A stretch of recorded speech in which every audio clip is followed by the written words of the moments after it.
and I am the school garden coordinator at Silvergate Elementary, who's in charge of the lesson plans and also the lesson plan supplies. And I'm also the creator of the Rutabaga Education Curriculum. So right now we're in this crazy time where the kids are not at school and we don't have the opportunity to be out in the school gardens with our incredible volunteers. So what I've done is I've recruited my family, and we've decided that we would like to film some of the garden lessons at our home and in our home garden for you guys to watch at home with your families. So thank you so much for taking the time to watch these, and we hope that you enjoy them and learn from them. Have a good day, guys.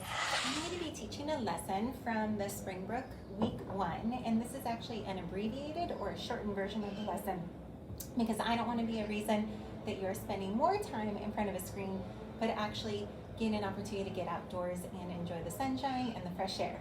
So, moving into our lesson about pollinators. In last season, during the winter lessons, each week you guys focused on a different part of a plant and the important role that that part plays. So, excuse, we have some noisy parrots in the background. So, to begin, you have your seeds, and what your seeds do is they hold the next generation of the plant. Then you've got your roots. The job of the roots is to absorb water and nutrients from the soil. Then you have your stem, and the stem transports that water and nutrients to the other parts of the plant. You've got your leaves. Your leaves have chlorophyll. They're able to absorb the sunlight and turn that into food for the plant. Then you've got your flowers, and then you've got your fruit. And your fruit is really important because it holds the seeds, which starts the process all over again. So the one part I didn't explain was the flower. And the important part of the flower is it's actually going to attract our pollinators to the plant. And our pollinators are, you guys can probably think of some, but we've got bumblebees, bees, butterflies, birds, moths, and even bats are super duper important pollinators. And the reason that that pollinator wants to visit our flower is because inside of the flower there is a super sugary sweet liquid, sorry it's just getting noisier, called nectar. And nectar is that sweet sugary liquid that bees also use to make honey. So if I'm a pollinator and I'm flying around and I look and I see that flower, that bright, beautiful, colorful, fragrant flower, then I'm going to want to visit that flower to drink the nectar. But there's two things that happen here.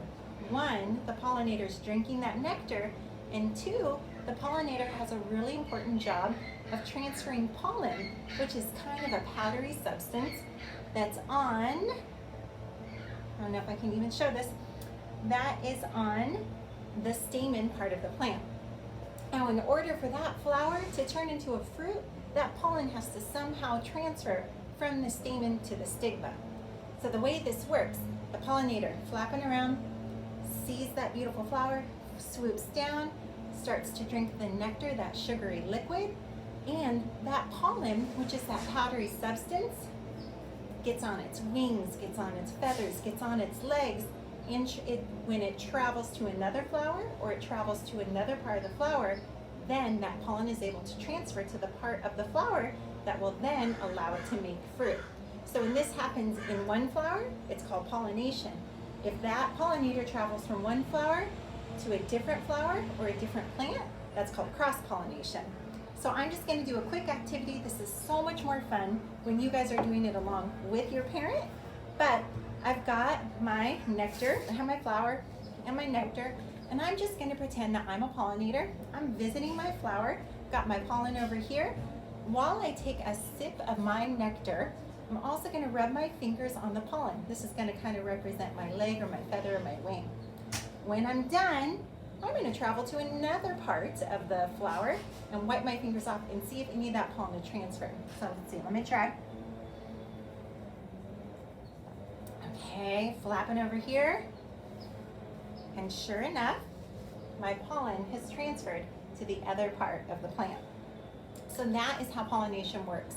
And I encourage you guys to get outdoors today, see what pollinators you can find. See if you can find any butterflies, any birds, maybe bats if you live somewhere where there are bats and moths, and just get outside and get some fresh air. And one last thing, if you do have an opportunity, 2 books that are great that go along with this lesson.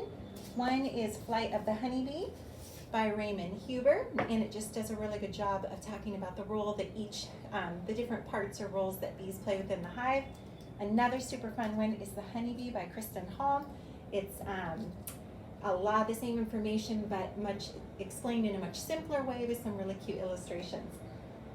So that's it. Hi guys, in all the lessons today we talked about the good guys that you want to attract to your garden, and those are your pollinators. So it's important if you have a fruit and vegetable garden to also plant flowers. Some of our favorites, we always include marigolds or calendula, zinnias, sunflowers are great, nasturtiums great, wildflowers are great, and also herbs. So maybe you want to plant some basil and maybe some lavender. But those are great additions to companion plant with your fruit and vegetables so that you produce more fruit and vegetables. You bring your pollinators pollinate the flower, and then you're able to produce the fruit. So thanks for watching, everyone. Have a great day.